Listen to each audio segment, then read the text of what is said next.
আমি যতক্ষণ কথা বলবো এই পুরো সময়টা জুড়ে কারা কারা থাকবেন একটু আল্লাহকে দেখান তো ভাই। লিল্লাহি তাকবীর, লিল্লাহি তাকবীর, লিল্লাহি তাকবীর। হাতটা নামান প্রিয় ভাইরা। যে সূরাটি তেলাওয়াত করেছে এই সূরাটির নাম হচ্ছে সূরা তাকাসুর, প্রাচুর্যের প্রতিযোগিতা। প্রাচুর্য মানে কি? প্রাচুর্য মানে হচ্ছে সম্পদ, টাকা পয়সা, বাড়ি গাড়ি, অর্থবিত্ত, ধন সম্পদ, আপনি যেটাকেই বলেন না কেন। এই টাকা পয়সা, বাড়ি গাড়ি, ধন সম্পদ, পৃথিবীতে যত পাপ সংগঠিত হচ্ছে এই পাপের মূলেই রয়েছে এই জিনিসগুলো, ঠিক কিনা? আপনি যদি এই টাকা পয়সাগুলোকে বৈধ ওয়েতে, বৈধভাবে উপার্জন করেন, হালাল ওয়েতে যদি অর্জন করেন, আল্লাহ রাসূল সাল্লাল্লাহু আলাইহি ওয়াসাল্লাম বলছেন এই উপার্জিত অর্থ তাকে জান্নাতে নেবে। অবৈধ উপায়ে যদি উপার্জন করেন, এই উপার্জিত অর্থ সে নিজে যতটুকুই খাক অথবা পরিবার খাক, এই অর্জনে তার বরকত থাকবে না, আর এই অর্থ তাকে জাহান্নাম পর্যন্ত পৌঁছে দেবে, ঠিক কিনা? আল্লাহ নবী সাল্লাল্লাহু আলাইহি ওয়াসাল্লাম বলছেন মানুষ বুড়া হয়ে যায়। মানুষ কি হয়ে যায়? বুড়া হয়ে যায়। কিন্তু মানুষের দুইটা জিনিস বুড়া হয় না। কয়টা? জোরে বলেন কয়টা? আরো জোরে বলেন কয়টা? ভাই কষ্ট না হলে একটু ফ্যানটা বন্ধ করেন তো। নিশ্চয় আমার চাইতে আপনাদের বেশি গরম লাগতেছে না, একটু বন্ধ করেন। বেশি শব্দ করতেছে, কনসেন্ট্রেশন ব্রেক হচ্ছে। আল্লাহ রাসূল সাল্লাল্লাহু আলাইহি ওয়াসাল্লাম বলছেন মানুষ বুড়া হয়ে যায় কিন্তু দুইটা জিনিস বুড়া হয় না। কয়টা বললাম? এক নাম্বার হচ্ছে লোভ, দুই নাম্বার হচ্ছে তার আশা আকাঙ্ক্ষা। 16 বছরের যে যুবকটা এখন বসে আছে, 24 বছর 25 বছরের যে যুবকটা বসে আছে, তিনি যেমন পৃথিবীর বুকে নানান রঙিন স্বপ্নে এখন বিভোর হয়ে আছেন, একজন বুড়া মানুষ যিনি 60 ঊর্ধ্ব 70 ঊর্ধ্ব তিনিও কিন্তু পৃথিবীর নানান রঙিন স্বপ্নে এখনো বিভোর হয়ে আছে, ঠিক কিনা? যুবক যিনি 24 বছরের, ওনার স্বপ্নটা হচ্ছে আমাকে ভালো চাকরি পেতে হবে, ভালোভাবে পড়াশোনা শেষ করতে হবে, বিসিএস ক্যাডার হতে হবে, ভালো একটা জায়গায় আমাকে পৌঁছাইতে হবে, এরপরে ভালো একটা মেয়ে বিয়ে করতে হবে। তার স্বপ্নের ধরনটা হচ্ছে একরকম। মুরব্বী যিনি আছেন ওনার স্বপ্নের ধরনটা আরেক রকম। এখন তার বিয়ের চিন্তা নাই, এখন তার পড়াশোনার চিন্তা নাই, এখন তার চাকরি বাকরির চিন্তা নাই। এখন তার স্বপ্ন হচ্ছে আমার ছেলের দুগ্গা পোলা হয়েছে, আর একটা হইলে ওই নাতিটারে নিয়েও আমি একটু মজা করব। কথা বলেন না কেন? ওই বুড়া মানুষটা স্বপ্ন দেখে যে আল্লাহ তো 5 তলা বিল্ডিং বানানোর তৌফিক দিয়েছে, যদি আর একটা 5 তলা রেখে যাইতে পারতাম, 5 তলা আর একটা হলো, আবার চিন্তা করে যদি আর একটা হইতে পারতো, আর একটা হয়েছে, আবার চিন্তা করে যদি আর একটা বিল্ডিং হইতো। ওই বুড়া মানুষটা চিন্তা করে যে আমার 70 বছর হায়াত শেষ হয়ে গেছে, যদি আল্লাহ তাআলা আর 10টা বছর হায়াত দিত। তার মানে মানুষ একই, স্বপ্নের ধরন রং চেঞ্জ হয়ে যাচ্ছে বয়সের তারতম্যের কারণে। আল্লাহ নবী সাল্লাল্লাহু আলাইহি ওয়াসাল্লাম বলছেন মানুষ বৃদ্ধ হয়ে যায় কিন্তু স্বপ্ন বৃদ্ধ হয় না। তার আশা আকাঙ্ক্ষা লোভ এগুলো জোয়ানের মতোই থাকে, সেগুলো সে চাইতে থাকে। আল্লাহ নবী বললেন আদম সন্তানের একটা খারাপ চরিত্র আছে। সাহাবীরা বললেন ইয়া রাসূলুল্লাহ আদম সন্তানের খারাপ চরিত্র কি? আল্লাহর নবী বিশ্ব নবী রাহমাতুল লিল আলামিন বললেন লাউ কানা লি ইবনে আদম ওয়াদিয়ান মিন যাহাবিন, যদি আল্লাহ রাব্বুল আলামিন কোন আদম সন্তানকে একটি স্বর্ণের পাহাড়ের মালিক বানায় দেয়, আহাব্বা আইয়াকুনা লাহু ওয়াদিয়ান, ওই আদম সন্তান চাইবে আল্লাহ রাব্বুল আলামিন যেন তার দুইটা স্বর্ণের পাহাড়ের মালিক বানায় দেয়। বলুন নাউযুবিল্লাহ। আপনি একটু চিন্তা করে দেখেন, নিজে যখন টাকা পয়সা কামাই করতেন না, কলেজে পড়তেন, ইউনিভার্সিটিতে পড়তেন, বাবা আপনার 20 টাকা দিত, 200 টাকা দিত, 300 টাকা দিত, এটা নিয়ে আপনি খুব খুশি হয়ে যেতেন। আজকে 3000 টাকা 3 লক্ষ টাকা আপনার পকেটের মধ্যে পড়ে থাকে, কিন্তু ওই 300 টাকার মতো খুশি আপনি হন না, ঠিক কিনা? মানুষের উপার্জন বাড়ছে, টাকা পয়সা বাড়ি গাড়ি আল্লাহ রাব্বুল আলামিন বাড়িয়ে দিচ্ছেন, কিন্তু মানুষ আল্লাহমুখী হচ্ছে না। মানুষ দুনিয়ার মোহে পড়ে যাচ্ছে, টাকা পয়সার মোহে পড়ে যাচ্ছে, শুধু চাই চাই চাই। আল্লাহ রাব্বুল আলামিন যদি তাকে 1 লক্ষ টাকা বেতনের চাকরির ব্যবস্থা করে দেন, ওই মানুষটা চিন্তা করে আল্লাহ তাআলা আমারে কবে 2 লক্ষ টাকার মালিক বানাবে। আবার মানুষটা চিন্তা করে কবে 3 লক্ষ টাকার চাকরির ব্যবস্থা হবে। আবার মানুষটা চিন্তা করে কবে আমার ঢাকায় একটা বাড়ি হবে, 2টা ফ্ল্যাট হবে, কবে আমার সুন্দরী স্ত্রী হবে। এইভাবে মানুষজন তখন আল্লাহ রাব্বুল আলামিনের কাছে ফরিয়াদ করে আর আল্লাহর কাছে আকাঙ্ক্ষাটাকে তুলে ধরে, আল্লাহ আপনি আমার সম্পদটা বাড়ায়া দেন। এক বাড়ি হলে দুই বাড়ি, দুই বাড়ি হলে তিন বাড়ি, তিন বাড়ি হলে চার বাড়ি। মানুষ অস্থির হয়ে যায়, স্থির হতে চায় না। আল্লাহর নবী বলছেন এই জন্য কোন মানুষকে আল্লাহ রাব্বুল আলামিন যদি একটা স্বর্ণের পাহাড়ের মালিক বানায় দেয়, ওই মানুষটা চাইবে, ওই বনি আদম চাইবে আল্লাহ যেন তারা দুইটা স্বর্ণের পাহাড়ের মালিক বানায় দেয়। আল্লাহর নবী বললেন, দুনিয়ার মানুষ, আল্লাহ রাব্বুল আলামিন তোরে হায়াত দিয়েছে, তোরে জীবন দিয়েছে, সম্পদ দিয়েছে, সবকিছু আল্লাহ রাব্বুল আলামিন তোরে দিয়েছে, সবকিছু আল্লাহ তাআলা তোমাকে দিয়েছে, কোনো কিছুই তোমার না, মাত্র তিনটা জিনিস তোমার। কয়টা? আরো জোরে। তিনটা জিনিস আপনার, কোনো কিছুই আপনার না। আপনি বলছেন বাড়ি আপনার না, গাড়ি আপনার না, টাকা পয়সা আপনার না। আল্লাহর নবী বলছেন তিনটা তোমার, যে তিনটা জিনিসের ব্যাপারে তুমি দাবি করতে পারো যে এই জিনিসগুলো আমার। সাহাবীরা বললেন, ইয়া রাসূলুল্লাহ, কোন তিনটা জিনিস আমার, একটু বলেন না। এবার আল্লাহর নবী বললেন, এক নাম্বার যেটা তোমার সেটা হচ্ছে যেই খাদ্য বস্তু তুমি গ্রহণ করেছো, খেয়ে হজম করে ফেলেছো, এটা তোমার। আল্লাহু আকবার। টাকা আপনার পকেটে আছে, ধরেন 2 লাখ, আপনি খাইতে পারেন না। গাজীপুরে সিটির মধ্যে আপনার 10টা বিল্ডিং, ভাড়া পান 10 লাখ প্রতি মাসে। ডাক্তার বলেছে কাকা 1 কাপের বেশি ভাত খাইতে পারবেন না, লাভ আছে। বলেছে কাকা আপনি গরুর গোশত খাইতে পারবেন না, কাকা আপনি মিষ্টি খাইতে পারবেন না, কাকা আপনি গরম কিছু খাইতে পারবেন না। ভুলবশত মন চাইছে, বউ মুখের মধ্যে একটা গরুর গোশতের টুকরো তুলে দিয়েছে, দেখা গেছে পেটে যাওয়ার সঙ্গে সঙ্গেই যেন বজ্রাঘাত শুরু হয়ে গেছে, মেঘমালার মতো শব্দ তৈরি হয়ে গেছে। আছে না নাই? হজম করতে পারে না। আল্লাহর নবী বলছে যে জিনিসটা তুমি খেয়েছো, খাওয়ার পরে হজম করে ফেলেছো, এটা তোমার। আর তোমার পকেটের মধ্যে যা আছে, ব্যাংক ব্যালেন্স যা আছে, তোমার জন্য যে সমস্ত সম্পদগুলো আল্লাহ তাআলা লিখে দিয়েছে, নির্ধারণ করে দিয়েছে, যতক্ষণ ভক্ষণ না করবা সেগুলো তোমার না। কেন? খেয়াল করে দেখ। আপনার এই গাজীপুর সিটির মধ্যে 20 কোটি টাকার সম্পদ আছে, কিন্তু আপনি আজকে রাত্রে মারা গেলেন, আপনার ইন্তেকাল হয়ে গেল, ওই সম্পদগুলো কিন্তু আপনার সম্পদ থেকেই যাবে। সম্পদ ভোগ করবে আপনার সন্তান, সম্পদ ভোগ করবে আপনার স্ত্রী, সম্পদ ভোগ করবে আপনার মেয়ে, সম্পদ ভোগ করবে আপনার বাপ মা যদি জীবিত থাকে, ঠিক কিনা? আপনি কবরে থাকবেন, ওই সম্পদ সন্তান সৎভাবে ব্যবহার করবে না কেউ অসৎভাবে ব্যবহার করবে, আল্লাহ ছাড়া কেউ জানে না। সুতরাং কেউ যদি ওই সম্পদকে হালাল ভাবে ব্যবহার করে আপনি প্রতিদান পাবেন, কিন্তু সন্তান বিপদগামী হয়ে যদি সম্পদগুলোকে নষ্ট করে, বাপের শিক্ষা যদি না দেওয়া থাকে, তাহলে সেই বাপ আল্লাহর আদালতে দাঁড়াবে, ঠিক কিনা? পৃথিবীর বুকে সবচেয়ে বড় সম্পদ হচ্ছে আপনার সন্তান। সন্তানকে সুশিক্ষায় শিক্ষিত করবেন, দিন শিখাবেন, আল্লাহকে চিনাবেন, ওই সন্তান আপনারা জান্নাতে নেবে। আর সন্তানকে যদি আব্রারকে যারা হত্যা করেছে এদের মতো কুলাঙ্গার বানান, আল্লাহর আদালতে আপনারও দাঁড়াইতে হবে। কারণটা কি? কারণটা কি? আল্লাহর নবী কি বলছেন খেয়াল করুন, কুল্লুকুম রাইন ওয়া কুল্লুকুম মাসউলুন আন রাইয়াতিহি। তোমাদের মধ্যে প্রত্যেকেই দায়িত্বশীল, প্রত্যেকেই তার দায়িত্বের ব্যাপারে জিজ্ঞাসিত হবে।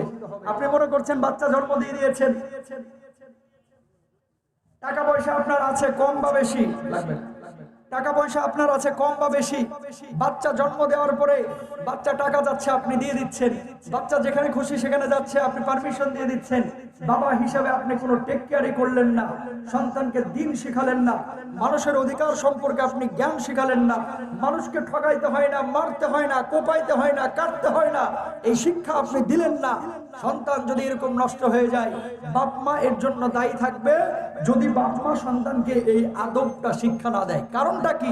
আল্লাহর নবী বলেছেন তোমাদের মধ্যে প্রত্যেকেই দায়িত্বশীল, প্রত্যেকেই তার দায়িত্বের ব্যাপারে জিজ্ঞাসিত হবে। প্রিয় ভাইরা আমার, আব্রারকে যারা হত্যা করেছে, যেই সন্তানরা 20 জনের ফাঁসির আসামি, 20 জনের ফাঁসির আদেশ হয়েছে, 5 জনের যাবজ্জীবন, এই 20 জন কিন্তু আপনার আমার মতো জ্ঞানী না, এরা বড় বড় শিক্ষিত এবং বড় বড় মেধাবী মানুষ, যে কারণে বুয়েটের মতো প্রতিষ্ঠানে তারা চান্স পেয়েছে, ঠিক কিনা?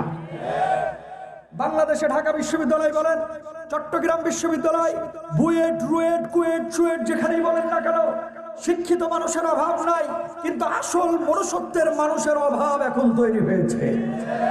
এই জন্য কোটটাই পড়ে অনেক বড় বড় বুদ্ধিজীবীরা ঘুষও খায়। কথা বলে না? আছে না নাই? এটা কোনো দলীয় কথা না। ওই শিক্ষা, সুশিক্ষা, ওই শিক্ষাটাই কার্যকরী শিক্ষা হবে, যেই শিক্ষা দিয়ে আপনি দুনিয়াতে সফল হবেন, যেই শিক্ষা দিয়ে দেশের কল্যাণ হবে, যেই শিক্ষা দিয়ে দ্বীনের কল্যাণ হবে, যেই শিক্ষা দিয়ে আল্লাহর জমিনে আল্লাহর কোরআনের বিধান কায়েম হবে। ঠিক কিনা? এমন শিক্ষা আপনি অর্জন করেছেন শুধু টাকা, ডানে টাকা, বামে টাকা, সামনে টাকা, পেছনে টাকা, উপরে টাকা, নিচে টাকা, টাকা ছাড়া কিছু বুঝে না। ওই যে কৌতুক ডাক্তার সাহেবের মতো গেছে ডাক্তারের কাছে, যাওয়ার পরে ডাক্তার সাহেব তাকে দেখছে, প্রেসক্রিপশন করে দিয়েছে, লিখে দিয়েছে, লেখার পরে বলতেছে যে টাকা দাও। স্যার টাকা তো নাই। কি আছে? স্যার গাছের লাউ আছে। কয় লাউ না দিয়ে যায়, তারপরে তোর সার নাই। ঠিক কিনা? এমন আছে না নাই? টাকা ছাড়া কিছু বুঝতে চায় না, টাকা ছাড়া ফাইল সিগনেচার করতে চায় না, টাকা ছাড়া বিল্ডিং করবেন অনুমতি দিতে চায় না। এরাও কিন্তু শিক্ষিত, আসলে মূল শিক্ষিত এরা এখনো হতে পারে নাই। মূল মনুষ্যত্বের মানুষ এরা এখনো হতে পারে নাই। যারা বুয়েট আবরারকে হত্যা করেছে তারা ফাঁসির আসামি হয়েছে। বাংলার জমিনে এই সমস্ত কর্মকাণ্ড সামনে যারা করবে এদেরও বিচার যেন এইভাবে ফাঁসির আসামিদের মতো হয়। আল্লাহ তাআলা এই জমিন থেকে এই ধরনের কুলাঙ্গারদের থেকে এই জমিনটাকে হেফাজত করুন। সকলে বলুন আমিন। প্রিয় ভাইরা, এই জিনিসগুলো যখন জমিনের মধ্যে ছড়িয়ে পড়বে আল্লাহর গজব তখন নেমে আসবে। আল্লাহ নবী সাল্লাল্লাহু আলাইহি ওয়াসাল্লাম কি বলছেন? কিয়ামতের আগে মানুষ মানুষকে হত্যা করবে। কোন অপরাধে হত্যা করেছে সে নিজে জানবে না। যাকে হত্যা করা হয়েছে, কোন অপরাধে হত্যা করা হয়েছে সে নিজে জানবে না। কাসরাতুল হারাজ আল্লাহ নবী বলেছেন। দেখেন বর্তমান সময়ে অনেক মানুষকে এভাবে হত্যা করছে। আবরার ফাহাদের মা তার বাবাকে আল্লাহ তাআলা সবরে জামিল দান করুন, বলুন আমিন। আবরারকে আল্লাহ তাআলা জান্নাতে ভালো রাখুন, বলুন আমিন। আল্লাহ সুবহানাহু ওয়া তাআলা প্রত্যেক ঘরে ঘরে নামাজি কল্যাণকামী সন্তান দান করুন, বলুন আমিন। আর যারা আবরারদের গায়ে হাত তুলবে তাদের হাত ভেঙে ফেলতে হবে। ঠিক কিনা? প্রিয় ভাইরা আমার, এই বাংলার জমিনে সন্ত্রাসের কোনো স্থান নেই, মাদক সেবীদের কোনো স্থান নেই, ইসলাম বিদ্বেষীদের স্থান নেই। যারা কোরআনের বিপক্ষে অবস্থান নেবে, আল্লাহর বিপক্ষে অবস্থান নেবে, তাদের স্থান এই বাংলার জমিনে হবে না। ঠিক কিনা?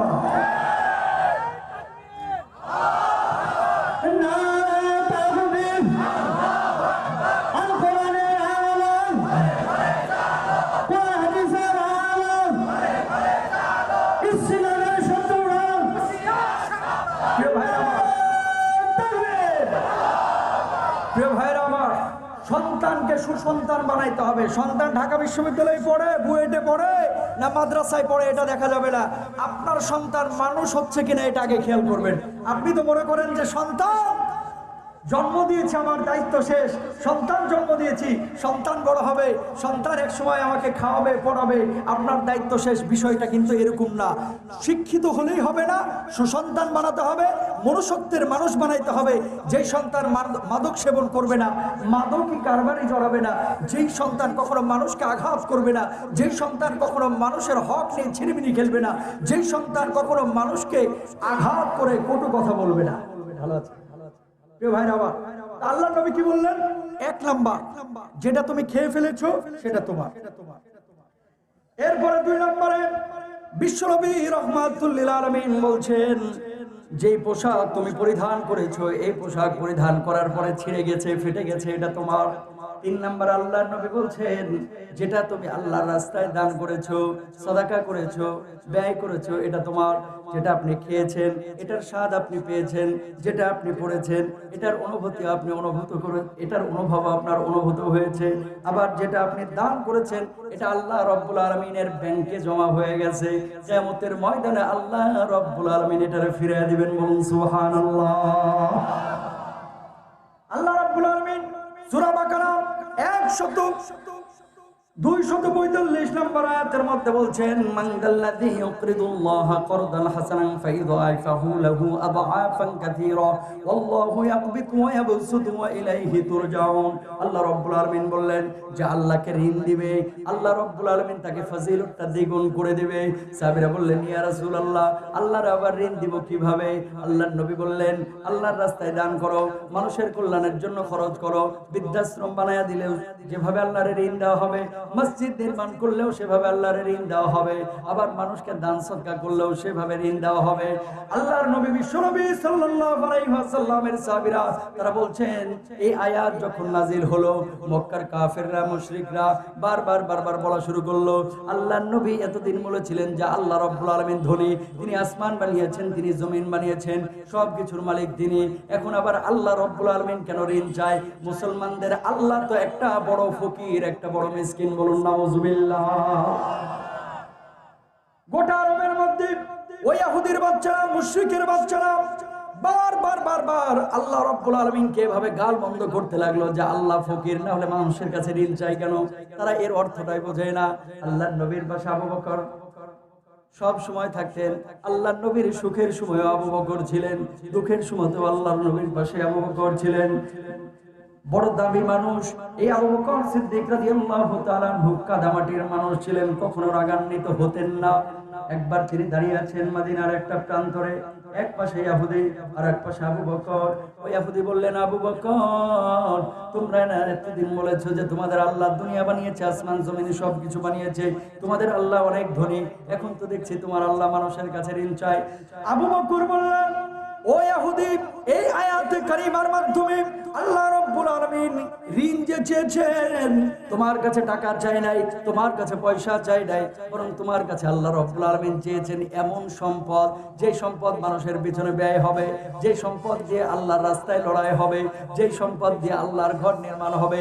সুতরাং তোমরা ভুল বুঝবা না, আল্লাহ তাআলা আমাদের কাছে তোমাদের কাছে টাকা পয়সা চাই নাই, বরং আল্লাহর রাস্তায় খরচ করাকে বুঝিয়েছেন, বলুন সুবহানাল্লাহ। ওই ইহুদি তারপরে বলল, না, তোমার আল্লাহ ফকির, তোমার আল্লাহ মিসকিন, তোমার আল্লাহ গরিব। আবু বকর সিদ্দিক রাদিয়াল্লাহু তাআলা আনহু বললেন, ও ইহুদির বাচ্চা, আর একবার যদি আমার আল্লাহকে ফকির বলিস, মিসকিন বলিস, আমি কিন্তু তোর গালে হাত তুলবো। ওই ইহুদির বাচ্চা আবার বলল, তোর আল্লাহ ফকির, তোর আল্লাহ মিসকিন। আবু বকর রাদিয়াল্লাহু তাআলা আনহু নরম মানুষ, গরম হয়ে গেলেন, ডান হাতটা তুলে তার গলায় কষায় একটা থাপ্পড় বসায় দিলেন, বলুন আল্লাহু আকবার।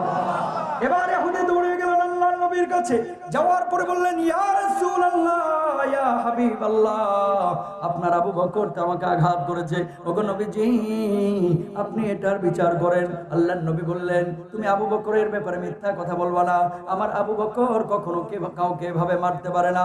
ওমরের কথা যদি তুমি বলতে আমি বিশ্বাস করতাম, কিন্তু আবু বকরের কথা আমি বিশ্বাস করতে পারবো না। বলল, আপনার আবু বকরকে ডাকেন। আল্লাহর রাসূল আবু বকর রাদিয়াল্লাহু তাআলা আনহুকে ডাকলেন, ডাকার পরে বললেন, ইহুদিকে কি তুমি মেরেছো?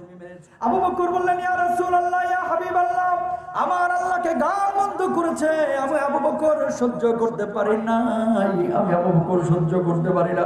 ও আল্লাহর নবী, এই জন্য আমি তার গলায় হাত তুলেছি, গালে হাত তুলেছি। আল্লাহর নবী বললেন, আবু বকর, তুমি তার গালে হাত তুলেছো, সে যে আল্লাহকে গাল বন্ধ করেছে, সাক্ষীটা তুমি উপস্থাপন করো। আবু বকর সিদ্দিক রাদিয়াল্লাহু তাআলা বললেন, ও আল্লাহর হাবিব, ওই জায়গায় ছিলাম শুধু আমি আর ইহুদি, সাক্ষী পাবো কোথায়? আল্লাহর নবী বললেন, যদি তুমি এই মুহূর্তে সাক্ষী উপস্থাপন করতে না পারো, তাহলে ইহুদি তোমার গালে হাত দিবে, তোমাকে একটা থাপ্পড় দিবে।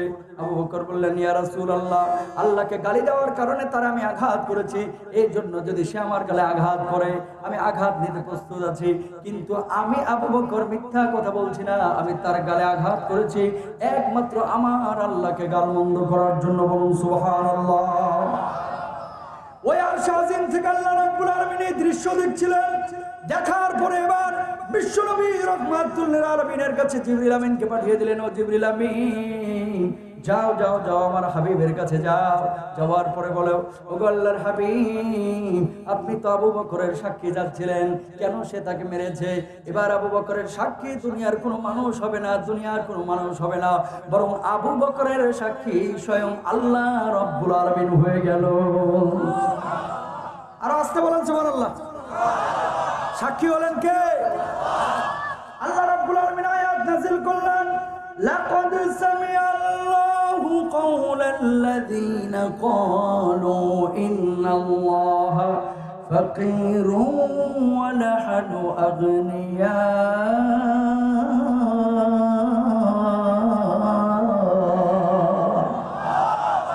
আল্লাহ তাআলা আয়াত নাযিল করে দিলেন, ওগো নবীজি, কার গলায় আপনি হাত তুলছেন? ওই ইহুদির হাত যেন আমি আল্লাহ রাব্বুল আলামিনের বান্দা গালের ওপরে না পড়ে, যে আল্লাহকে গালি দিয়েছে। আবু বকর সত্যই বলেছে আল্লাহ ফকির না, আল্লাহ ধনী। আল্লাহকে ফকির বলার কারণে আবু বকর ইহুদির গালে হাত তুলেছে। বলুন আল্লাহু আকবার। ভাই আমার, দুনিয়ার জিন্দেগিতে টাকা পয়সা আপনি যদি আল্লাহকে ঋণ দেন, আল্লাহর পেছনে বিনিয়োগ করেন, এটা কখনো ক্ষতি হবে না, বরং লাভই হবে। আপনারা তো রাখেন ব্যাংকে 50 লাখ, আর প্রতি মাসে মাসে 50,000 মাখন তুলে চাইটা বুইটা খায়, আছে না? মাখন তোলা বুঝেন না? আরে সৌদি ব্যাংকে টাকা রাখে 50 লাখ, মুরব্বী তারপরে কয় রাখছি 50 লাখ, প্রতি মাসে মাসে 50,000 তুলবো আর বৈশা বৈশা খাবো। কাকা মিয়া, আপনারা বলে রাখি, ওই যে 50,000 আপনি প্রতি মাসে তুলছেন, আল্লাহর শপথ করে বলি সুদি ওই 50,000-এর মধ্যে আপনি বরকত পাবেন না, পাবেন না, পাবেন না। আরো আসতে বলেন, ঠিক? সন্দেহ আছে নাকি কোনো?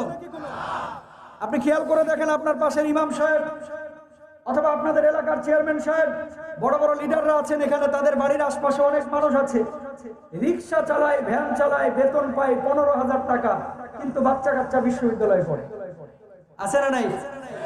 আবার দেখবেন ওই মানুষটা নামাজও পড়ছে, সারা মাসে বউয়ের এক পাতা প্যারাসিটামলের ট্যাবলেটের পাতাও লাগে না, নিজের একটা নাপার পাতাও লাগে না সারা মাসে, আর 50,000 টাকা মাখন তুলে যে মানুষটা সুদের টাকা নিয়ে আসছে, এই মানুষটা বাড়িতে যাওয়ার পরে দেখে যে পোলা পালসারের জন্য কান্না করতেছে। কথা বলেন? বউয়ের অসুখ, নিজে খাইতে পারে না, পেট 3 কিলোমিটার দূরে চলে গেছে ফুলতে ফুলতে। হারামে হারাম নাই তো? বদের হাড্ডি ছেলে, মেয়ে কথা শুনে না, আর এক পোলার লগে ভাইয়া যায়, এবং এই 50,000 টাকা নিয়ে সে সন্তানকে আব্দুল কাদের জিলানি বানাইতে চায়। সন্তান আব্দুল কাদের জিলানি হবে না, ওই যে আজে বাজে আউল ফাউল বাউল মার্কা পোলাপার হবে, সন্তান হবে না। আম গাছ থেকে আমি আশা করা যায়, তেঁতুল গাছ থেকে আম আশা করা যায়? আম আশা করা যায়? হাজী সাহেব নামাজ পড়তে পড়তে কপালে 6 ইঞ্চি কালো দাগ, মসজিদে সভাপতি হয়ে গেছে, সব এলাকার না, কিছু এলাকায় সুদের মায়া ছাড়তে পারে না, এলাকার মধ্যে সুদ কমিটির সভাপতি। কথা বলেন না কেন? আপনি কেমন সভাপতি যে সুদের মায়া ছাড়তে পারতেছেন না? আবার ঘুরায় ফিরে সুদকে জায়েজ করতে চাই। কেন্দ্রীয় ব্যাংক সুদের উপরে চলছে, সমস্ত ব্যাংকগুলো সুদের উপরে চলছে, আমরা আবার সুদ না খায়া কেমনে চলি? দলিল বাইর করছে। দলিল কি? দলিল জানেন? ঘুরায় ফিরে জায়েজ করতে চাই। ছোট্ট একটা উদাহরণ দিই, তাহলে বুঝতে পারবেন। এক হুজুর গেছে এক এলাকায়, গ্রাম্য এলাকায় ওয়াজ করতে গিয়ে গ্রামে ঢুকছে, ঢুকার মাঝখানে দেখতে পাচ্ছে যেদিকে তাকায় খালি বেগুনের ক্ষেত। কিসের ক্ষেত? বেগুনের ক্ষেত। হুজুর চিন্তা করছে, হায় রে, আজকে মনে হয় কপালে বেগুন ছাড়া আর কিছু নাই, খাওয়ার সময় আর কি। তো হুজুর মেডিসিন রেডি করছে যে আজকে বেগুনের ওয়াজটা এমন ভাবে দিব যাতে করে আমার সামনে সভাপতি সাহেব বেগুনের তরকারি না আনতে পারে।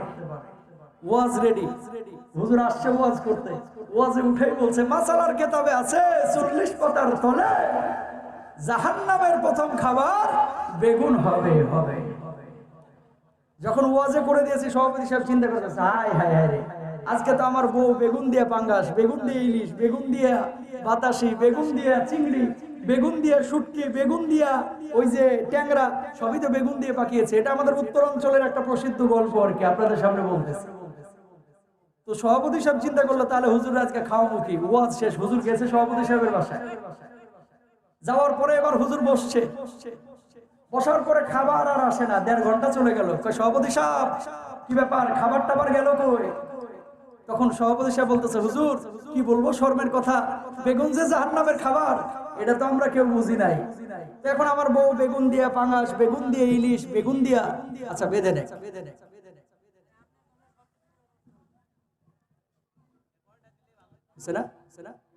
একটু ছেড়ে ফেলেন। হ্যাঁ, থ্যাংক ইউ ভাই, শুকরিয়া, মাশাআল্লাহ। ওনারা আমাদের ভাই, যারা এখানে ক্যামেরাম্যান আছেন, ইউটিউবার আছে, তাদের কারণেই কিন্তু আপনারা মোবাইলে ওয়াজগুলো পাচ্ছেন। কথা বলেন না কেন? আজকে বাংলাদেশের যুবকদের মোবাইলের মধ্যে বাংলা সিনেমা পাওয়া যায় না, গান পাওয়া যায় না, আজহারের ওয়াজ পাওয়া যায়, ঠিক কিনা মুসলমান? যতদিন এই মোবাইলে গান ছিল, পোলাপান জেনা বেশি করছে, এখন মোবাইলে ইসলাম ঢুকছে, জেনা কমে গেছে। যুবকরা মসজিদ মুখী হয়েছে, কোরআন মুখী হয়েছে, আল্লাহ মুখী হয়েছে। সুতরাং এই ক্যামেরাম্যান ইউটিউবারদের সঙ্গে খারাপ আচরণ করা যাবে না। আল্লাহ কবুল করুন ওদের খেদমতকে, বলুন আমিন। তো যেখান থেকে কথাটা আসছিল, কথাটা কোথেকে আসছিল? হুজুর বসেই আছে যে কিরে তরকারিও আসে না, ভাতও আসে না। সভাপতি সাহেব ঘটনা কি বলেন? সভাপতি সাহেব বলছে, হুজুর কি বলবো দুঃখের কথা, বেগুন যে জাহান্নামের খাবার এটা তো জানতাম না, এজন্য আমার বউ বেগুন দিয়ে পাঙ্গাস, বেগুন দিয়ে ইলিশ, বেগুন দিয়ে শুটকি, বেগুন দিয়ে ওই ট্যাংরা, বেগুন দিয়ে চিংড়ি, সব কিছু বেগুনের সাথে মিলাইছে, রান্না করেছিল চমৎকার করে, কিন্তু আমরা তো জানতাম না, এই জন্য আপনার সামনে দিতে ভয় পাচ্ছি। হুজুর মনে মনে চিন্তা করতেছে, হায় রে, আমার পছন্দের সব মাছ দেখি বেগুনের সাথে হান্দাইছে। কথা বুঝেন নাই? এবার এখন মাসালা বানাইতে হবে, জায়েজ তো করতে হবে। সভাপতি সাহেব, মাসালার কিতাবে আছে 40 পাতার তলে অন্য তরকারি না হইলে বেগুন খাওয়া চলে। কথা বুঝতে পেরেছেন? মাসালা ঘুরে ফেলেছে, এখন কিন্তু জায়েজ। কি জায়েজ? যে আমার তরকারিটা দেন, এগুলো তো আমার পছন্দের মাছ। প্রথমে ভাবছিল একটা, এখন হয়ে গেল আর একটা। কিছু মানুষ সুদকে জায়েজ করার জন্য ঘুরায় ফিরে মাসালা সামনে দাঁড় করায় যে সুদ ছাড়া মানুষ বাঁচে কেমনে, ঠিক কিনা? যৌতুককে জায়েজ করার জন্য দেখবেন, কই মিয়া সাহেব, এই যে আমার মেয়েটা আপনার সঙ্গে যে বিয়ে দিচ্ছে, আপনার ছেলের সঙ্গে এত সুন্দর একটা মেয়েকে দিয়ে দিলাম, তো খেলা টেলা হবে বাংলাদেশ পাকিস্তানের, একটু খেলা দেখার জন্য টেলিভিশন একটা না হইলে কেমনে হয়? বন্ধু বান্ধব আসবে, বসার জন্য একটা সোফা না হলে কিভাবে হয়? শোয়ার জন্য একটা নরম তোষক না হলে কিভাবে হয়? বলতে বলতে বলতে মেয়ের বাপের কলিজা চিপে যা কিছু আছে সব সার্চ করে খাইয়া তারপরে যৌতুক আদায় করে, আছে না নাই? যৌতুক খাওয়া তেমনই হারাম যেমনই খাওয়া শুকুর হারাম, ঠিক কিনা? যারা যৌতুক দিয়ে বিয়ে করে, যৌতুক নিয়ে বিয়ে করে, এরা মুসলমান না, এরা প্রকৃত মুসলমান এখনো হতে পারে নাই, প্রকৃত মুমিন হতে পারে নাই, নামদারি মুসলমান, নবীজির প্রকৃত আদর্শের অনুসারীর মুসলমান তারা না, ঠিক কিনা? ভাইরা আমার, তো ঘুরায় ফিরে মাসালা জায়েজ করা যাবে না। যেখান থেকে কথাটা আসলো, সুদ আপনি খাবেন না, ঘুষ আপনি গ্রহণ করবেন না, রডের বদলে বাঁশ দিবেন না, আপনি সামর্থ্য আছে, পাওয়ার আছে, ক্ষমতা আছে দেখে আরেকজনের হক নষ্ট করবেন না, আরেকজনের উপরে জুলুম করবেন না। মনে রাখবেন, বাপ বাপকে যেমন ছাড়ে না, আল্লাহ ছাড় দেন কিন্তু একেবারে ছেড়ে দেন না। আল্লাহ যখন ধরেন পাকড়াও করেন, তখন কিন্তু মাননীয় প্রতিমন্ত্রী আর কে মাননীয় মন্ত্রী ওটা খেয়াল করেন না। তখন কিন্তু আমাদের মাননীয় প্রধানমন্ত্রীও খেয়াল করেন না যে অপরাধ করেছিস, এবার তুই আউট হ, আমার কাছে তোর জায়গা নাই। 2 মিনিট 3 মিনিটের ভিডিও অডিও ক্লিপের কারণে যদি পৃথিবীর বুকে এমন লাঞ্ছিত হতে হয়, ওই কিয়ামতের ময়দানে আল্লাহ যখন সারা জীবনের ভিডিও ক্লিপ আপনার সামনে তুলে ধরবে, আল্লাহর কসম আপনি অপরাধী হলে জান্নাতে যেতে পারবেন না। আপনি লাঞ্ছিত হবেন, আপনি বঞ্চিত হবেন। আপনি পাপ যে করেন একটু হিসাব নিকাশ করে করেন, কেউ দেখে না। ইয়াউমা ইদিন তুহাদ্দিসু আখবারহা, জমিন সেদিন সাক্ষী দিবে, আসমান সাক্ষী দিবে, আপনার কান সাক্ষী দিবে, আপনার জিহ্বা সাক্ষী দিবে। পালাবেন কোথায়? পালাবার কোনো পথ নাই। পথ আছে? নাই। এবার দেখেন আল্লাহ রাসূল তাহলে কি আলহাকুমুত তাকাসুর হাত্তা যুরতুমুল মাকাবির কাল্লা সাউফা তা'লামুনা সুম্মা কাল্লা সাউফা তা'লামুন। এই আয়াতে কারিমাগুলির মাধ্যমে আল্লাহ রাসূল বলছেন, মানুষ ততদিন স্বপ্ন দেখতে থাকে যতদিন মানুষ কবরে না ঢোকে। কবরের পচা বাঁশ, পচা মাটি আপনার শরীরটাকে যখন খেয়ে ফেলবে, খেয়ে ফেলার পরে আপনার চোখের মধ্যে যখন কুঠির তৈরি হবে, আপনার পেটের মধ্যে যখন ফাঁকা অংশটা উন্মুক্ত হয়ে যাবে, তখন পচা মাটি পড়ে পড়ে যখন পেট পুড়বে, যখন আপনার চোখ পুড়বে, তখনই স্বপ্ন দেখা বন্ধ হবে। এছাড়া কিন্তু দুনিয়ার মানুষের স্বপ্ন দেখা বন্ধ হয়। বড় আফসোস লাগে ভাই, কি বলবো কথা। এগুলো খেয়াল করেন, মুরব্বী হয়ে গেছে, 70 বছর বয়স, এখনো দাড়ি রাখতে চায় না, আছে না নাই? 70 বছর বয়স, এখনো ফজরের নামাজে মসজিদে আসতে চায় না, এক পা কবরে চলে গেছে, এখন পর্যন্ত সে রঙিন স্বপ্ন দেখে, আজে বাজে জিনিস মোবাইলে দেখে, আছে না নাই? এখন পর্যন্ত তার চরিত্র ভালো হলো না। আল্লাহর নবী বলছে, একটা বয়সে যাওয়ার পরে সে রিয়ালাইজ করতে পারে যে কোনটা ভালো কোনটা মন্দ। যুবকরা পাপ করতে পারে কারণ তাদের শক্তি সামর্থ্য অনেক, কিন্তু একটা বয়সের পর্যায়ে পৌঁছে গেলে সে মানুষটার থেকে পাপ মানায় না। প্রিয় ভাইরা, আপনার আমার মৃত্যু আসবে কি আসবে না? জোরে বলেন, জোরে বলেন।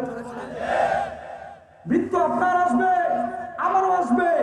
হয়তোবা কখনো কোনো বসন্তকালে আপনার মৃত্যু আসবে, অথবা আপনার কোনো আষাঢ় মাসে মৃত্যু আসবে, জ্যৈষ্ঠ মাসে হয়তোবা আপনার মৃত্যু আসবে, কোনো গ্রীষ্মকালে হয়তোবা আপনার মৃত্যু আসবে।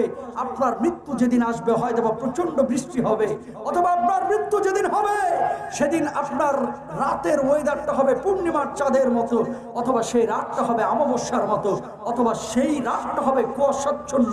প্রিয় ভাইরা, যখন আপনার মৃত্যুটা হবে, আপনার স্ত্রী আপনাকে দূর থেকে দেখবে, আপনার সন্তান আপনাকে দেখবে, আপনার কলিজার টুকরা আত্মীয় স্বজন আপনাকে দেখবে, ফেলে আপনি তাকায় থাকবেন, আপনি নির্বাক হয়ে যাবেন।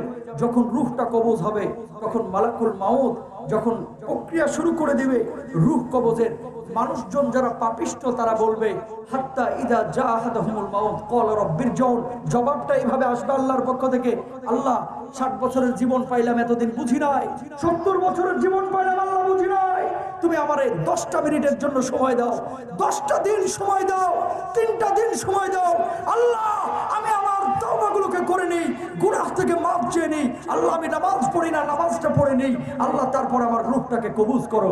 আল্লাহ তখন জবাব দেবে, মালাকুল মাউত তখন জবাব দিয়ে হাত্তা ইদা জাহাদাহুমুল মাউত ক্বালা রাব্বিরজিউন লাআল্লি আ'মালু সালিহান ফীমা তারাকতু। কাল্লা, তোরে আমি 60 বছরের জিন্দেগি দিয়েছি, 70 বছরের জিন্দেগি দিয়েছি, তুই কি জানতি না যে এই পরিসমাপ্তি তোর ঘটবে, জীবনের বিনাশ তোর হবে, একদিন পৃথিবী থেকে তুই বিদায় নিবি, তুই কি জানতি না?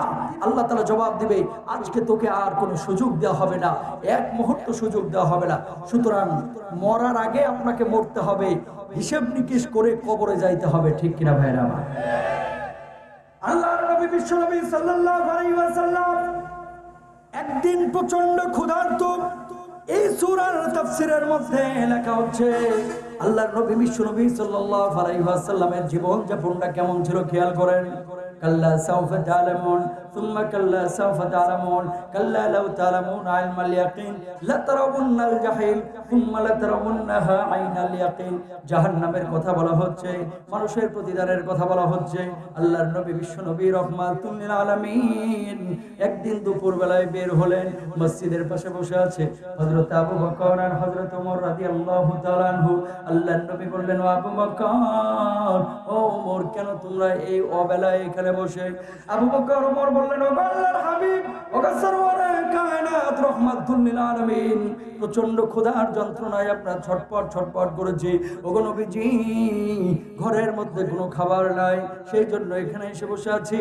কোন আনসারী সাহাবী আমাদেরকে যদি ইনভাইট করে, দাওয়াত করে, তার বাড়ি থেকে আমরা খাবার খাবো, উদ্দেশ্য এমনটাই। আল্লাহর নবী বললেন, এই কারণেই কি তোমরা এখানে বসে আছো? আবু বকর ওমর বললেন, ও আল্লাহর হাবিব, এই জন্য আমরা এখানে বসে আছি। আপনার আমার নবী বিশ্বনবী রাহমাতুল লিল আলামিন এবার বলছেন, আবু বকর ওমর, শুনে রাখো, যেই ক্ষুধার যন্ত্রণা তোমাদেরকে এই দ্বিপ্রহরের সময় দুপুর বেলায় এখানে নিয়ে এসেছে, ওই ক্ষুধার যন্ত্রণায় আমিও কিন্তু এই জায়গায় এসেছি। বলুন আল্লাহু আকবার। এর মানে কি?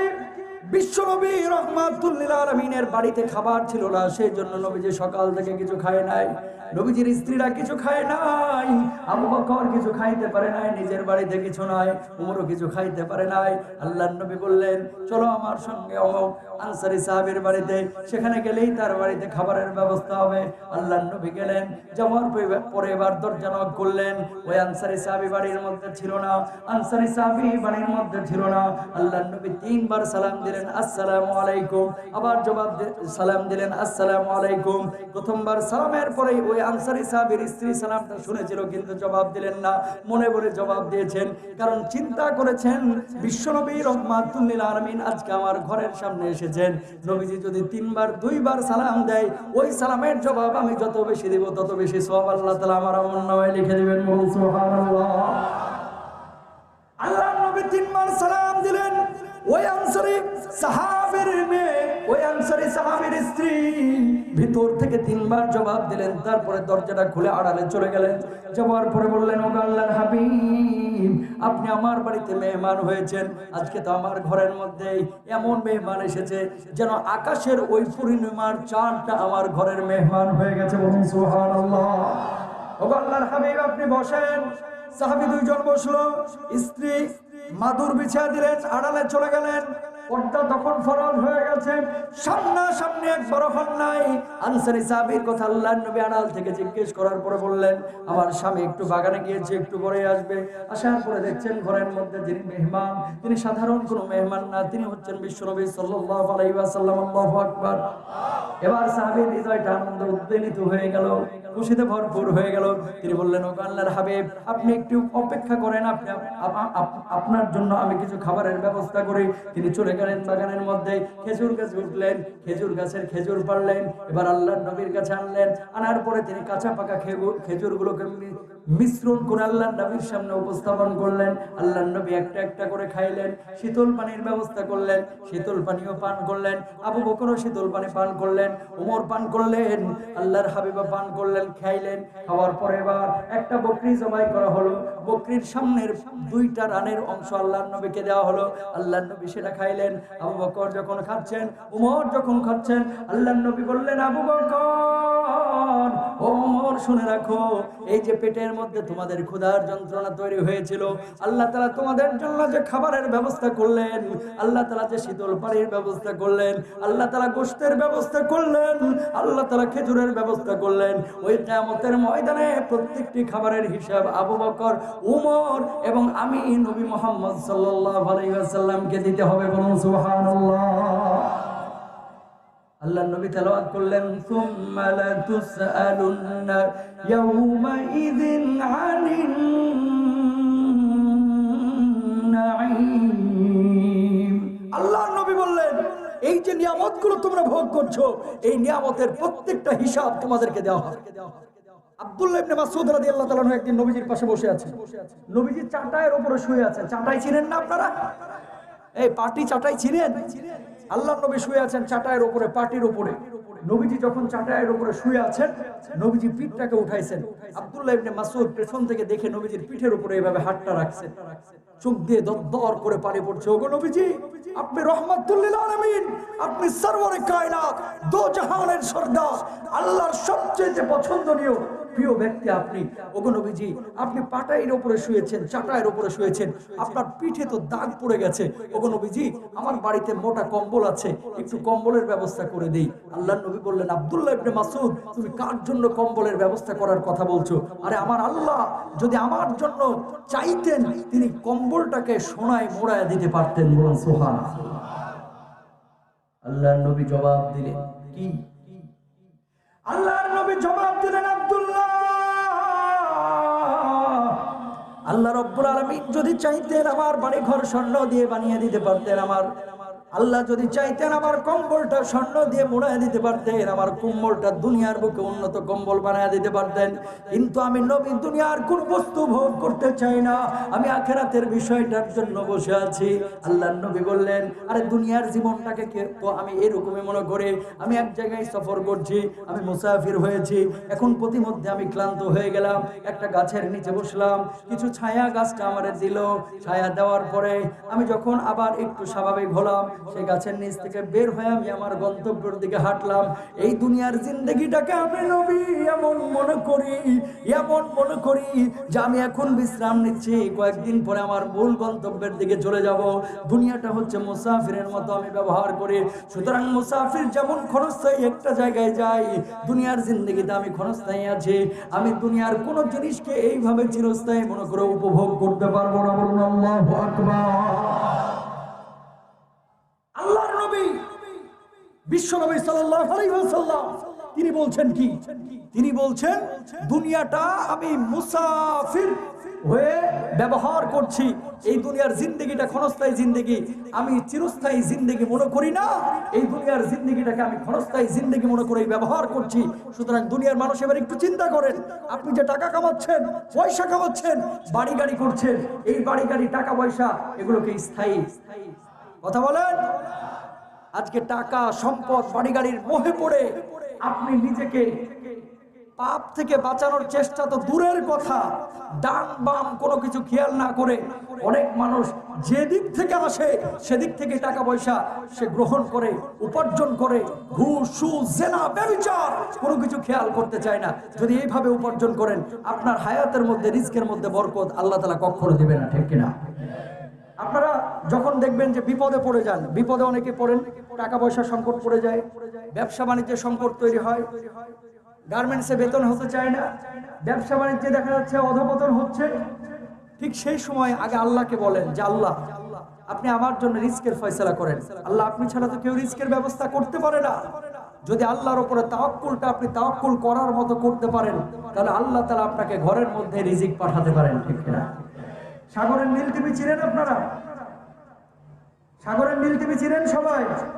প্রিয় ভাইরা, আবার নীল তিমির একটা কথা এখানে তথ্য আমি বাইর করলাম কয়েকদিন আগে, একটু আপনাদের সামনে বলতে চাই।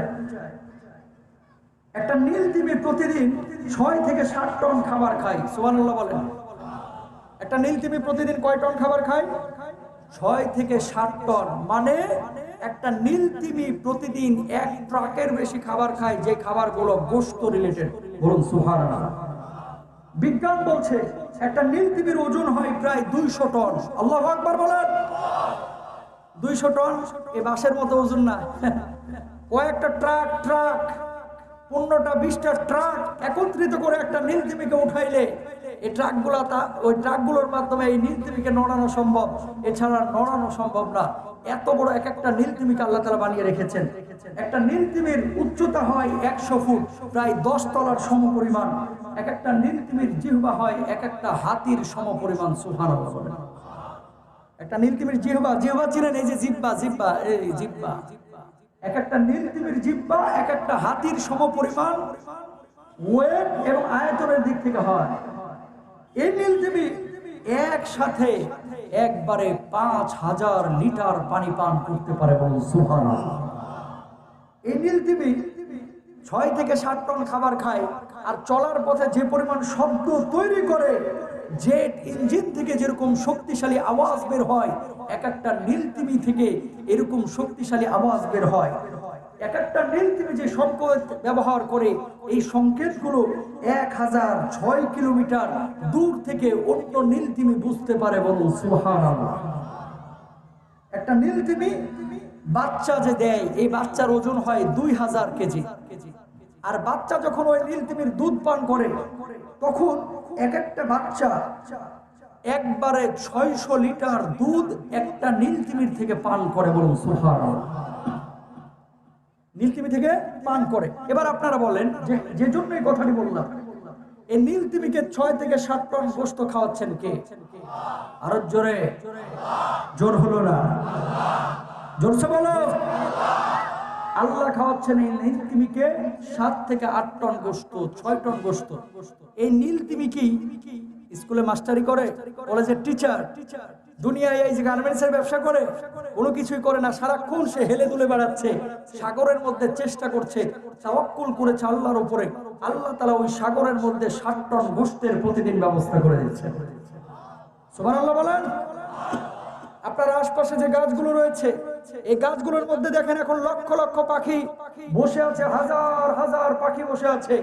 এই পাখিগুলো যে খাবার খায়, এই পাখিগুলো এখন মলমূত্র ত্যাগ করবে, সকালবেলায় আবার বের হয়ে যাবে, রিজিক খেয়ে পেটটাকে ভর্তি করে আবার সেই পাখিগুলো ফিরে আসবে। এই যে পাখিগুলো ফিরে আসলো, খাওয়াচ্ছেন কে? কিন্তু মানুষ 2 কেজি 1.5 কেজি 2.5 কেজি খাবার গ্রহণ করে, এই খাবার গ্রহণ করতে গিয়ে আরেকজনের গলায় ছুরি পর্যন্ত চালায় দেয়। তার মানে কি? মানুষ রিজিকের জন্য আল্লাহর মুখাপেক্ষী না, রিজিকের জন্য মানুষের মুখাপেক্ষী বেশি। যেই জন্য আল্লাহ তাআলা নাকানি সুবানি পেদানি দিয়ে খাবারটা খাওয়ায়।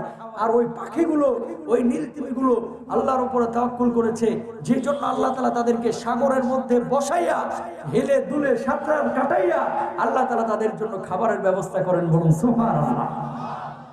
এখন যদি ওদের মতো তাওয়াক্কুল আপনি আমি করতে পারতাম, তাহলে আল্লাহ তাআলা আপনাকে আমাকে খাওয়াতে পারতেন কি পারতেন না?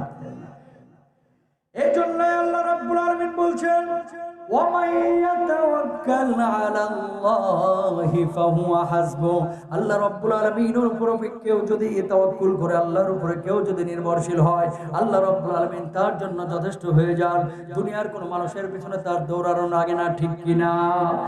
দুনিয়ার মানুষ আপনাকে সাহায্য করবে, সহযোগিতা করবে, চাকরি বাকরি যে আপনি করছেন এগুলো মাধ্যম হিসেবে কাজ করবে, কিন্তু এগুলো চূড়ান্ত বিষয় না। যিনি আপনার রিজকের ফয়সালা করেন তিনি হচ্ছেন আমার আল্লাহ। আল্লাহু আকবার। মানুষ তো অনেক সময় চ্যালেঞ্জ করে ফেলে, কিরকম? এবার বিজ্ঞান গবেষণা করেছে, গবেষণা করে আমরা আশা করছি এবছর যে ওয়েদার, সূর্যের যে অবস্থা, আমরা এই মাঠ থেকে 100 মণ ধান আমরা উঠাবো ইনশাল্লাহ পর্যন্ত বলতে চায় না। আছে না নাই? বলে না এমন কথা যে মাঠ থেকে আমরা 100 মণ এবার ধান উঠাবো, আমরা 1000 টন আম এবার উৎপাদন করব, লক্ষ্যমাত্রা আমরা অর্জন করব ইনশাল্লাহ পর্যন্ত বলতে চায় না। আপনি আসলে বুঝেনই না, এই ধান, গম, আটা, ময়দা, সুজি, আম যা বলেন না কেন সবকিছু কার ইশারাই হয়। মানুষ যদি চাইতো আর এই টনকে টন উৎপাদন করতে পারতো, তাহলে পৃথিবীর বুকে আফ্রিকার মানুষ না খেয়ে মরতো। জোরে বলেন, না খেয়ে মরতো না। আল্লাহর সঙ্গে আপনি পারবেন না। ইনশাআল্লাহ, আলহামদুলিল্লাহ কখন বলতে হয় এটাও মুসলমান অনেকে জানে না। আপনি যদি বলতেন যে এবছর যে পরিমাণ বৃষ্টি হয়েছে, ওয়েদারের যে অবস্থা, হয়তোবা আমরা আশা করছি আল্লাহ যদি চান ইনশাআল্লাহ 1000 টন আমরা চাল উৎপাদন করব, ধান উৎপাদন করব ইনশাআল্লাহ, যদি বলতেন আপনার জন্য জায়েজ হইতো। ইনশাআল্লাহ না বললে এটা আপনার জন্য বলা জায়েজই নাই, হারাম, ঠিক কিনা? কিন্তু আমরা জায়গা মতো ইনশাল্লাহ আবার ফিটিং করে দিই, যেখানে জায়গা জায়েজই নাই। ভাবি জানেন, আমার মেয়েটা এবার চ্যানেল আয়ের ড্যান্স প্রতিযোগিতায় চান্স পেয়েছে, আলহামদুলিল্লাহ। একটু খাস করে দোয়া করেন আল্লাহ যেন সফল করে। নাউজুবিল্লাহ বলেন ভাই, দোয়া করেন যাতে করে লোনটা পাই, অথচ লোনটা সুদি লোন। ওই লোনটা যদি আমি পাই, আল্লাহর ঘরে আমি 30,000 টাকা দান করব। তার মানে কি বুঝাইলো জানেন? যে আল্লাহ সুদে তুমি লোনটা আমার দিয়ে দাও, তুমিও কিছু নেও আমিও কিছু নেই। নাউজুবিল্লাহ বলেন। আছে না এরকম মানুষ? সুদের টাকা, হারামের টাকা, হক মারা টাকা এগুলো নিয়ে আসে, নিয়ে আসার পরে আল্লাহর ঘরে চুপ করে কিছু দান করে দেয়। ওর দান নেওয়ার লাগে আল্লাহ মনে হয় বসে আছে, ঠিক কিনা? আবার বলে যে ভাই দোয়া করেন, আমার ছেলেটা তো এবার মাশাআল্লাহ একটা গানের রিয়েলিটি শো, বড় রিয়েলিটি শো, সেখানে চান্স পাওয়া খুব কঠিন, এই চান্স পেয়েছে, দোয়া করেন আল্লাহ যেন কামিয়াবি দান করেন। আপনার কি এই দোয়া চাওয়া আপনার জন্য জায়েজ আছে? যে গান প্রতিযোগিতা, যেখানে মিউজিক ব্যবহার করা হবে, বাদ্য ব্যবহার করা হবে, অশ্লীল বাক্যালাপ করা হবে, যেগুলো ইসলাম অনুমোদন করে না, এরকম গান বাদ্য জায়েজই নাই। আপনি দোয়া চান কিভাবে? মানে কোথায় আলহামদুলিল্লাহ বলতে হয়, ইনশাল্লাহ বলতে হয়, এটাও আমাদের বাংলার অনেক মুসলমান জানেই না। এজন্য বলা হয় ভাই আপনি কেমন আছেন? ইনশাল্লাহ ভালো আছি। আছে না নাই? কই হুজুর কেমন আছেন? আলহামদুলিল্লাহ ভালো আছি। আপনারা জিজ্ঞাসা আপনি কেমন আছেন? কই হুজুর ইনশাআল্লাহ ভালো আছি। আরে ইনশাআল্লাহ মানে কি? ইনশাআল্লাহ মানে হচ্ছে যদি আল্লাহ চান। আপনি ভালো আছেন, আল্লাহ আপনারা ভালো রেখেছেন, আপনি বলবেন আলহামদুলিল্লাহ। সব প্রশংসা কার? আরো জোরে বলেন কার? সুন্দর কোনো কিছু দেখলে মাশাআল্লাহ বলবেন। বাচ্চাদের দিকে যখন আপনারা তাকান, চোখ দেন, মাশাআল্লাহ বলবেন যে তোমার ছেলেটা অনেক সুন্দর, মাশাআল্লাহ, পড়াশোনা অনেক ভালো করে, মাশাআল্লাহ, আপনার কাজটা ভালো হয়েছে, মাশাআল্লাহ, আপনি তো ভালো ড্রাইভ করেন, মাশাআল্লাহ, এগুলো বলবেন। মাশাআল্লাহ সেই জায়গায় ফিটিং করেন। জিজ্ঞেস করছে কেমন আছেন? মাশাআল্লাহ আমি খুব ভালো আছি।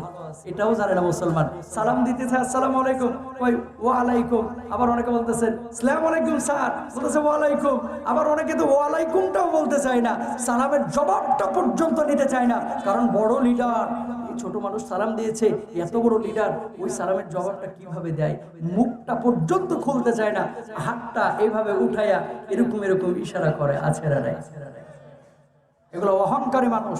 আল্লাহ তাআলা এদেরকে হেদায়েত দান করুক, বলুন আমিন।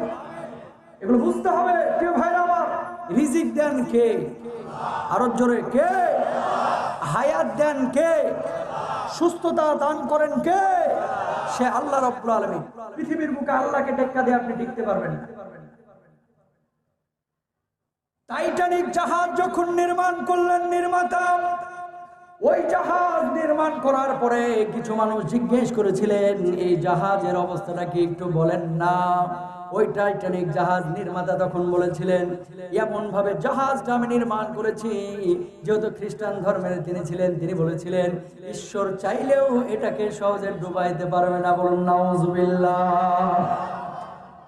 আল্লাহ রাব্বুল আলামিন অবকাশ দিলেন, সুযোগ দিলেন, ও বান্দা টাইটানিক জাহাজ আমি বুদ্ধি দিয়েছি, তুই নির্মাণ করেছিস, আল্লাহকে যে চ্যালেঞ্জ করলে একটু নামায়া দেখ। ও যখন জাহাজ নামাইলো, নামানোর পরে আল্লাহ রাব্বুল আলামিন একটা বরফের ধাক্কা দিলেন, সঙ্গে সঙ্গে টাইটানিক জাহাজ নাকানি সুবানি খেয়ে কিন্তু সাগরে ডুবে গেল, ঠিক কিনা?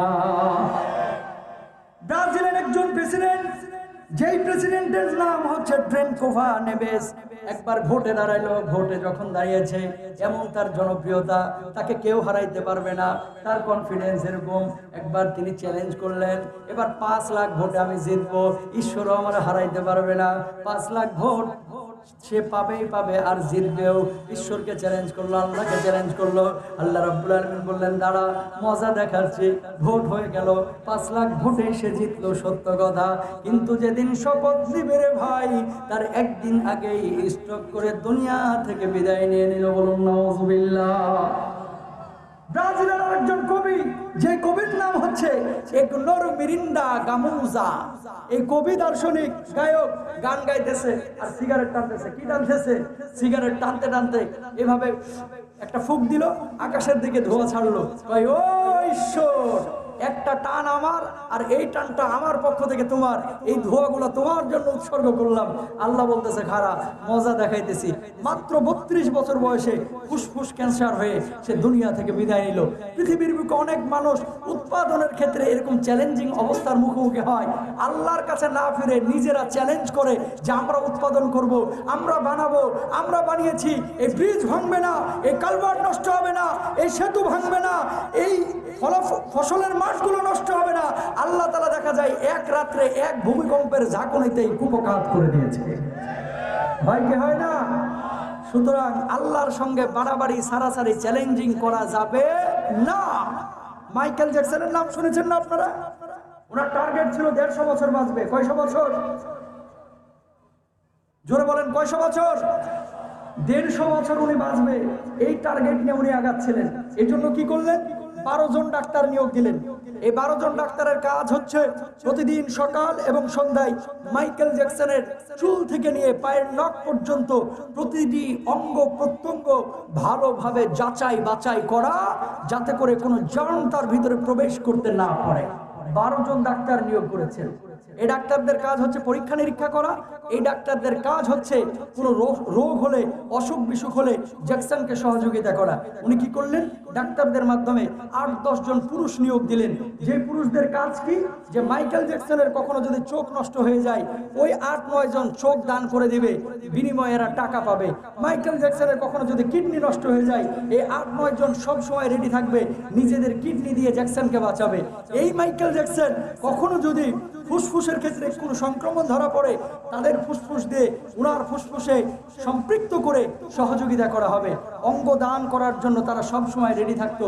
8 থেকে 10 জন, 12 জন ডাক্তার সব সময় পরীক্ষা নিরীক্ষা করতো। উনি যে খাবার খাইতো, প্রতিদিন ওই খাবারটাকে ল্যাবে পরীক্ষা নিরীক্ষা করে তারপরে খাবার তার সামনে দেওয়া হতো। খেয়াল করেন, খুব খেয়াল করেন। টার্গেট কত? জোরে বলেন, কত? 150 বছর পৃথিবীর বুকে আমি টিকে থাকবো। অক্সিজেন লাগাইলো বিছানায় কৃত্রিম ভাবে, যে অক্সিজেন তাকে অটোমেটিক সরবরাহ করা হতো রাত্রিবেলায়, যাতে করে ঘুম ভালো হয়। আল্লাহ তাআলা বলতেছে, ও মাইকেল জ্যাকসন, হারা, এবার দাঁড়া, অনেক করলে। আমি আল্লাহ তাআলা তোকে 150 বছর না, 150 থেকে 100 বাদ দিয়ে মাত্র 50 বছর, এই 50 বছর দিলাম তোরে, আমি ফিনিশ করে দিলাম। দুনিয়ার কোনো ডাক্তার, কোনো অঙ্গদানকারী প্রতিষ্ঠান অথবা ব্যক্তি অথবা দুনিয়ার কোনো আসবাব, দুনিয়ার কোনো সামানা তোরে বাঁচাইতে পারবে না 150 বছর। আমি আল্লাহ তাআলা যে কয়দিন তোরে হায়াত দিয়েছি, তুই সেই কয়দিনই বাঁচবি। ঠিক না মুসলমান? কিন্তু আমরা দুনিয়ার মানুষ বুঝি না এগুলো, আমরা বুঝি না। আমরা আসবাবের পেছনে, সামানার পিছনে আমরা ছুটছি, আমরা সামানার পিছনে ছুটছি তো ছুটছি। প্রিয় ভাইরা আমার, জীবনের পরিসমাপ্তি আপনার ঘটবে। রিস্কের মধ্যে যদি বরকত চান, ফিরবেন আল্লাহর দিকে। হায়াতের মধ্যে যদি বরকত চান, ফিরবেন আল্লাহর দিকে। আল্লাহ তাআলা যদি আপনার হয়ে যায়, দুনিয়ার সব কিছু পাবেন।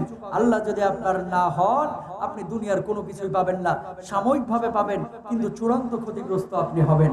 আল্লাহ তাআলা কাদের সঙ্গে থাকেন সব সময়, কাদেরকে ভালোবাসেন। এবার কোরআনের কিছু আয়াত আপনারা জানেন। যাদের সঙ্গে আল্লাহ থাকেন এবং জিম্মাদারি নেন, তারা কারা? যাদেরকে আল্লাহ তাআলা ভালোবাসেন, তারা কারা? আল্লাহ তাআলা কি বলছেন খেয়াল করুন। 1 নম্বর আল্লাহ রাব্বুল আলামিন বলছেন, ইন্নাল্লাহা ইউহিব্বুত তাওয়াবিনা ওয়া ইউহিব্বুল মুতাতাহহিরিন।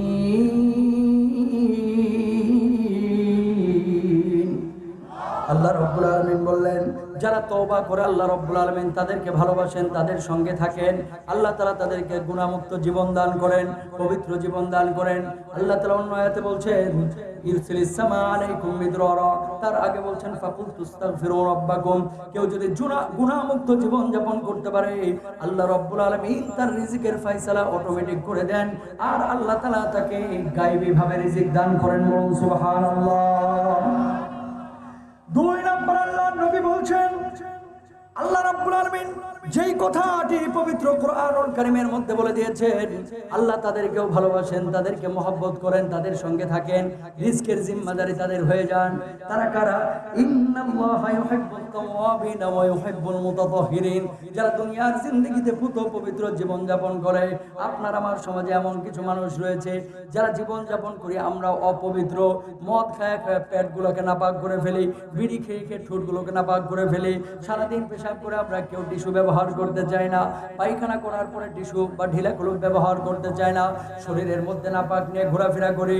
আল্লাহ রাব্বুল আলামিন বলছেন এই সমস্ত মানুষগুলোকে আল্লাহ ভালোবাসেন না। কিন্তু উল্টা দিকে কেউ যদি পবিত্রতা অর্জন করে, হালাল খাবার গ্রহণ করে, জিহ্বাগুলোকে কালিমা দ্বারা জিকির দ্বারা পবিত্র রাখে, অন্তরগুলোকে জিকির দ্বারা যদি পবিত্র রাখে, জামা কাপড়গুলোকে যদি ধুয়ে মুছে পবিত্র রাখে, আল্লাহ রাব্বুল আলামিন তারে ভালোবাসেন, তারে ভালোবাসেন, আর আল্লাহ তাআলা তার জিম্মাদার হন, তার রিজিকেরও ফয়সালা করে দেন। বলুন সুবহানাল্লাহ। 3 নম্বর আল্লাহ রাব্বুল আলামিন বলছেন ইন্নাল্লাহা ইউহিব্বুল মুতাওয়াক্কিলিন।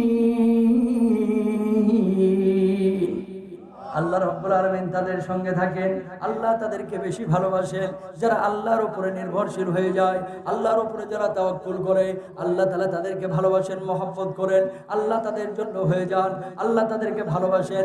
আল্লাহ যদি কোনো মানুষকে ভালোবাসেন রোগ বালাই হয়তো বা কম হবে, রিজকের ফয়সালা আল্লাহ তাআলা নিজেই করবেন।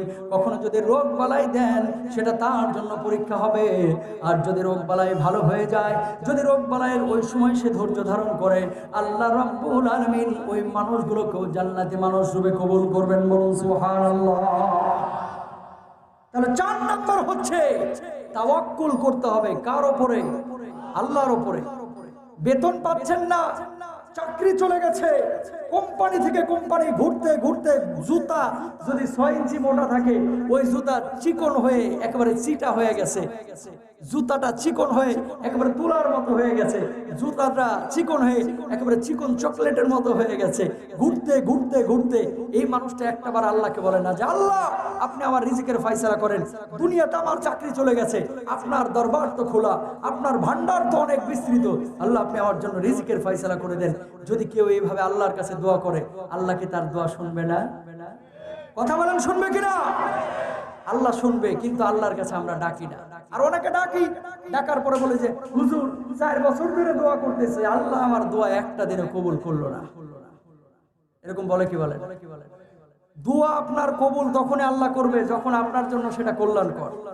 আপনি খেয়াল করে দেখেন আপনার এলাকায় কিছু মানুষ এরকম দেখবেন আশপাশে, যাদের পকেটে পয়সা ছিল না, টাকা পয়সা কিছুই ছিল না, নিঃস্ব শূন্য, সারাক্ষণ মসজিদে গিয়ে পড়ে থাকতো।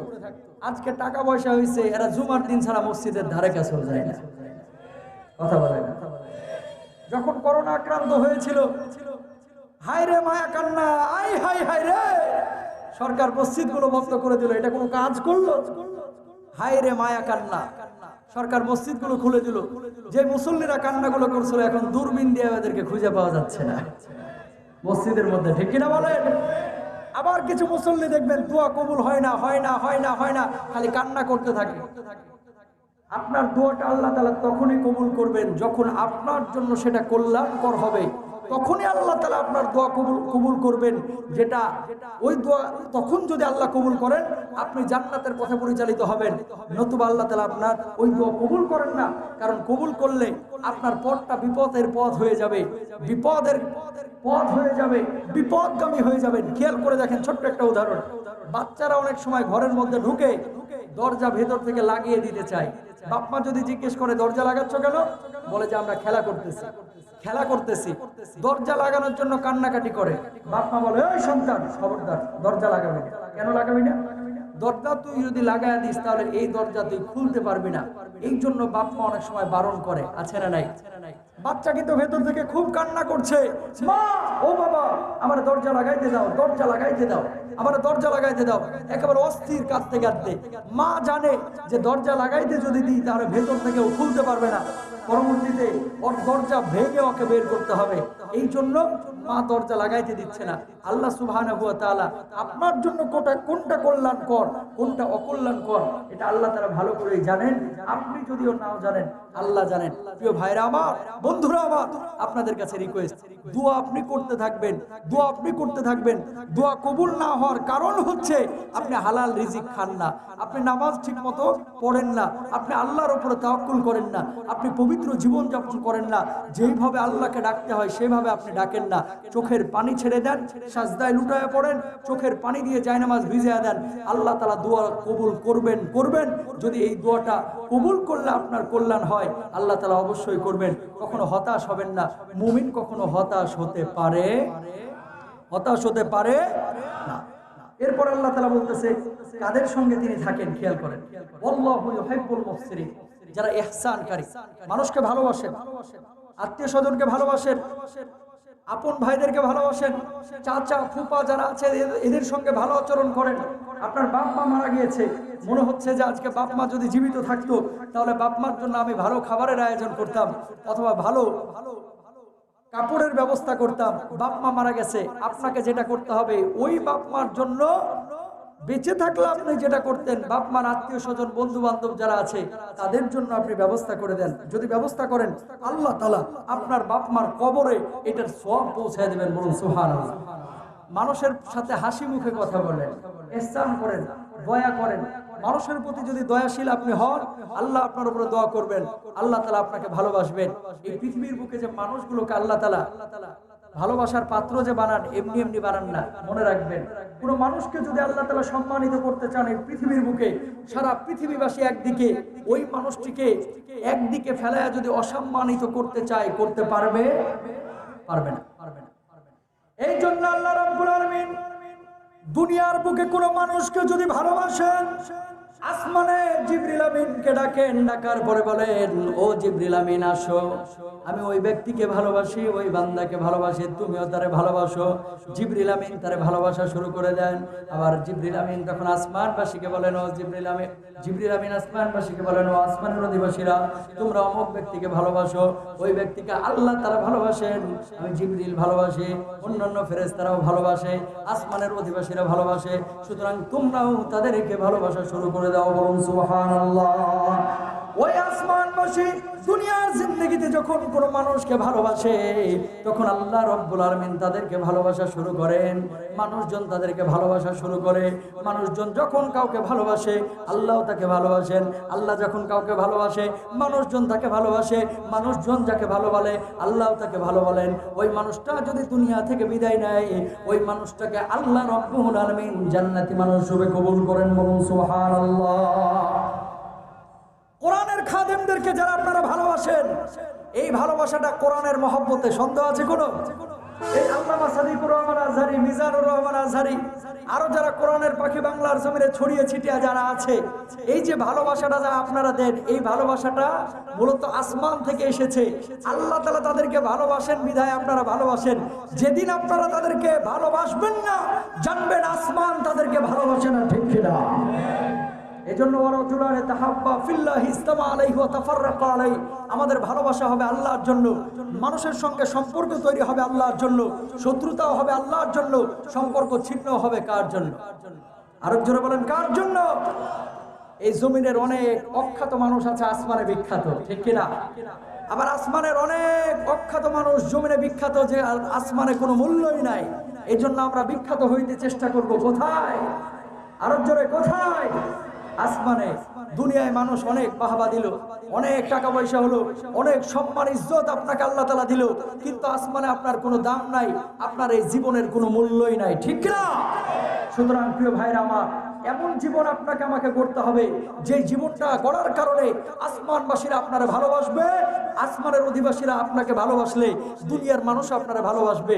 আল্লাহর নবী বলছেন কিয়ামতের আগে একটা বড় আলামত আছে, বড় আলামতটা কি? আল্লাহর নবী বলছেন আলামতটা হচ্ছে মানুষ মানুষকে সম্মান করবে ভালোবেসে না, বরং ভয় পেয়ে। ওয়া উকরিমার রাজুলু মাখাফাতা শাররিহি, তিরমিজির হাদিস। আল্লাহর নবী বলছেন যখন সামনে আসবে তখন সার সার করবে, সালাম দিবে, মহব্বত করবে, সম্মান করবে। যখন আড়ালে চলে যাবে মনে মনে বাংলা ভাষায় এরকম বলবে, খাটাসটা মরে না কেন? কথা বলেন না কেন? ওয়া উকরিমার রাজুলু মাখাফাতা শাররিহি, আল্লাহর নবী তিরমিজির মধ্যে বলছেন যে কিয়ামতের আগে এমন কিছু মানুষ এই দুনিয়ার বুকে আসবে যে মানুষগুলোকে মানুষ সম্মান দিবে ভয়ে, ভালোবেসে না। যদি সম্মান না দেয় তাহলে হয়তোবা পুলিশে পেদানি দিবে, সম্মান না দিলে হয়তোবা নেতা সাহেবরা ভালোবাসবে না, সম্মান না দিলে হয়তোবা মানুষ তার মুখে ঘুষি মারবে, এই জন্য সম্মান দিবে, কিন্তু আলটিমেটলি অন্তর থেকে সম্মান দিবে না। এরকম মানুষ দুনিয়ার জিন্দেগিতে একটা না অসংখ্য আছে। আর যারা বলেন ঠিক কিনা? যখন ইমাম সাহেব জানাজার নামাজ পড়াবে, জানাজার নামাজ পড়ানোর পরে ইমাম সাহেব বলবে, ভাইরা আমার, এই মানুষটি কেমন ছিল যিনি মারা গিয়েছেন? আপনাদের এলাকায় উনি 20 বছর চেয়ারম্যান ছিলেন, আপনাদের সুখের সাথী ছিল, আপনাদের দুঃখের সাথী ছিল, আপনাদের শয়নে স্বপনে সঙ্গে সব সময় ছিল। মানুষটা কেমন ছিল একটু হাতটা তুলে দেখান তো। আপনারা তখন হাত তুলে দেখাইলেন, আরে বাবারে বাবা, এর মতো ভালো মানুষ ছিল না। মনে মনে আবার ঠিকই বলে, কবরে যা পেদানি তোরে কেমনে দেয় আজকে বুঝবি ঠেলা। আছে না নাই? সুতরাং ভালোবাসা, মহব্বত এগুলো আন্তরিক হবে। সম্মান যদি আপনি মানুষের কাছে পেতে চান তাহলে অবশ্যই আপনাকে সম্মান পাওয়ার কাজ করতে হবে। তো ওই যে কি প্রতিমন্ত্রী মুরাদ সাহেব বহিষ্কৃত হলেন, প্রিয় ভাইরা একটা উদাহরণ দিই। দেখেন এই মানুষটাকে ওনার এলাকা সরিষাবাড়ি যখন যাইতো মাঠ নাকি থরথর করে কাঁপতো। ওখানকার একজন লোক বলতেছে, ওখানে আমার মাহফিল আছে, তো হুজুর এলাকায় আসলে মানুষজন মারাত্মক ভয় পায়, মানুষজন তাকে খুব সম্মান ইজ্জত করে, বিশ্বাস করেন অন্তর থেকে করে না, মানুষজন মনে মনে তারে গালি দেয়। এমন ভাবসাব, কি হনুরে মনু। কথা বলেন না কেন? কি হনুরে মনু। এরকম বাংলার জমির অনেক মানুষ আছে, কি হনুরে মনু। আসলে এই সমস্ত মানুষগুলোকে মানুষ সম্মান দেয় ভয়ে, অন্তর থেকে ভালোবাসে না। অন্তর থেকে যাদেরকে মানুষ ভালোবাসবে আল্লাহ তাকে ভালোবাসবে, ঠিক কিনা? লিল্লাহি তাকবীর, লিল্লাহি তাকবীর, লিল্লাহি তাকবীর। সাদিকুর রহমান আজহারী সাহেব চলে এসেছেন। সাদিকুর রহমান আজহারী